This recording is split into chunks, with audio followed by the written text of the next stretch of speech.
What if I told you there's a prosperity formula hidden for over 3,000 years that billionaires use without even knowing it? Would you believe it? Stay until the end of this video because I'm going to reveal something that could change your financial life forever. What if I told you that the formula for true prosperity has been hidden for over 3,000 years in the most widely read text in human history? You'd probably think I'm exaggerating, wouldn't you? But prepare yourself for a revelation that could completely change your relationship with money, success, and abundance. Psalm 23 isn't just a comforting text, it's a strategic prosperity manual that billionaires and great leaders have been using without even realizing it. While most people recite the Lord as my shepherd only in moments of despair, the truly prosperous have discovered the practical codes hidden within each verse.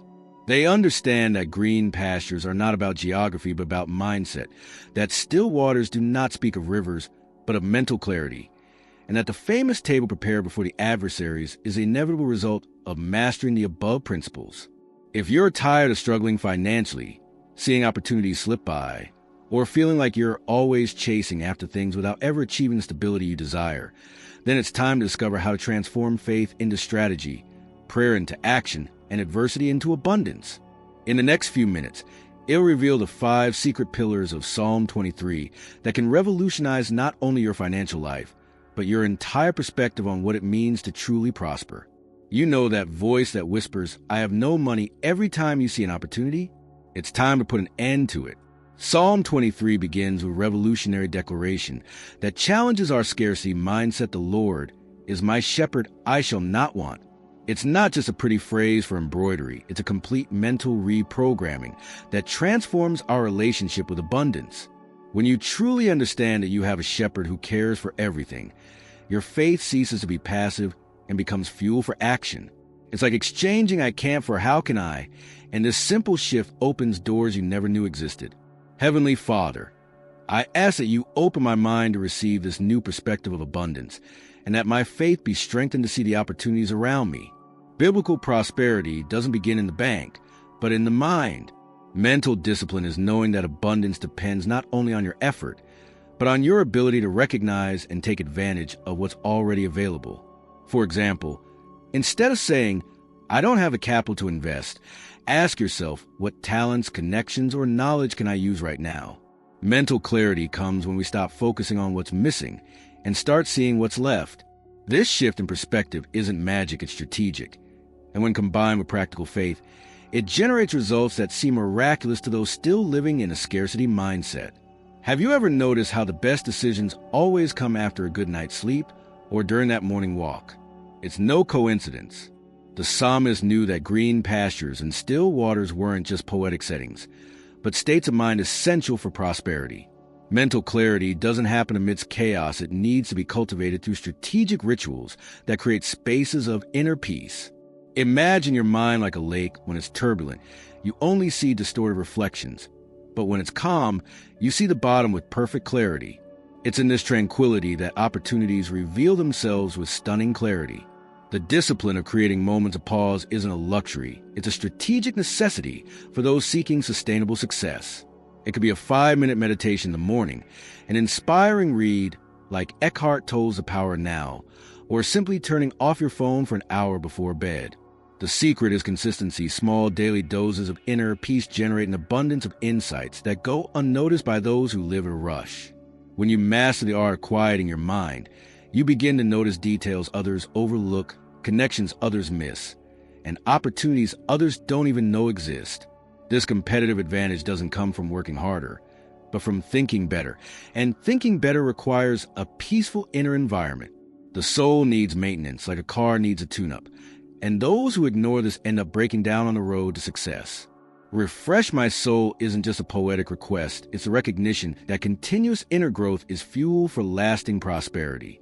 This means investing time in mind-expanding books like Stephen Covey's The 7 Habits of Highly Effective People, or practices that nourish your spirit, like morning journaling or deep conversations with mentors.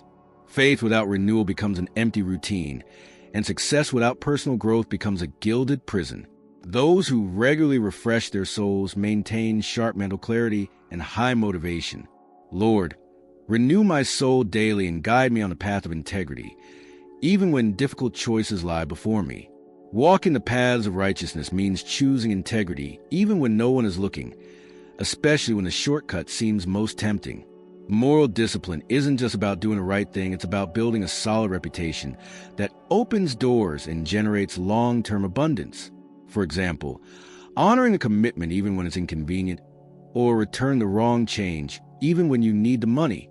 These small daily choices shape your character and, consequently, your ability to deal with greater adversity. Integrity is like a long-term investment. You may not see the return immediately, but when the bill arrives, the compound interest of the trust you built will yield dividends that go far beyond money. Everyone who decides to follow the path of prosperity will pass through the valley of the shadow of death. And no, it's not a biblical dramatization, it's pure reality. It could be an unexpected layoff, a failed business deal, or that moment when the books don't add up and despair knocks at the door. But hayrai's the secret that separates winners from quitters' shadow isn't reality, it's merely the temporary absence of light. Adversity is certain, but the fear it generates is optional. When you understand that every crisis is an opportunity disguised as a problem, your faith transforms into practical courage, and your courage into strategic action that gets you out of the hole faster than you imagine. The discipline of maintaining inner peace during the storm isn't a gift, it's a skill that can be developed. Think of great entrepreneurs like Walt Disney, who went bankrupt several times before creating the empire we know today. He understood that each valley was a preparatory school for the next level of success. When adversity strikes, and it will, remember you're not alone. Always have a plan B, maintain an emergency fund, and most importantly, cultivate strong relationships that can support you through difficult times. Abundance doesn't come from the absence of problems, but from your ability to navigate them with clarity of mind and unwavering faith, knowing that on the other side of the valley there's always a mountain waiting for you. The rod and staff are not instruments of punishment. They are tools of guidance, and those who understand this embrace discipline as a gift, not a burden. Every prosperous person has someone or something that corrects them when they stray. It could be an experienced mentor, a financial coach, or even that inner voice that says no when you want to spend your emergency fund on an impulse purchase. Correction is care in disguise, and discipline is a GPS that keeps you on track even when the road gets tough. Accepting feedback, following a strict budget, or waking up early to study isn't a sacrifice, it's an investment in an improved version of yourself that's waiting on the other side of your comfort zone. God, help me to receive correction with humility and to see discipline as a demonstration of your love and care for my life. And then comes the moment of the table set before your adversaries, that moment when all who doubted you are left speechless as you watch your prosperity blossom. But hayrai's the detail. Few realize this table doesn't appear out of thin air. It's prepared throughout the entire process of growth. Every no you said to immediate pleasures, every late night studying, every decision based on integrity rather than convenience, all of this has been placed in the plates, cutlery, and delicacies on your table of success. Ultimate abundance isn't luck or a miracle. It's the natural harvest of those who planted with faith, watered with discipline, and had the patience to wait for the right season. And when your time comes, you will not only prosper, but become an example and inspiration to others still walking through the valley. So what now? After discovering these 5 secret pillars of Psalm 23, what will be your next step? Will you keep this knowledge in the drawer of good intentions? Or will you start applying this ancient formula that has transformed the lives of millions of people throughout history today? Stop for a moment and reflect, where would you be a year from now if you started tomorrow to reprogram your mindset from scarcity to abundance? What would your life be like if you created daily rituals of mental clarity? What doors would open if you always chose the paths of integrity? How much courage would you discover in yourself by facing adversity as opportunities in disguise? And most importantly, what would it be like to sit at that set table knowing that every sacrifice, every discipline, every right choice brought you there? Biblical prosperity isn't an abstract concept, it's a practical system that works for those with enough faith to put into action. Start small, choose one pillar today, and implement a concrete action. It could be exchanging a limiting phrase for a declaration of abundance, or setting aside 5 minutes in the morning to quiet your mind. The important thing is to begin, because the journey of 1,000 miles always begins with the first step. Father, May this knowledge not remain just in my mind, but may I have the wisdom and courage to apply it in my daily life, transforming faith into practical action. If this content touched your heart and awakened your mind to new possibilities, don't let it be just another video you watched. Subscribe to the channel and activate the notification bell to receive more biblical revelations that can transform your practical life. Share it with someone who needs to hear this message.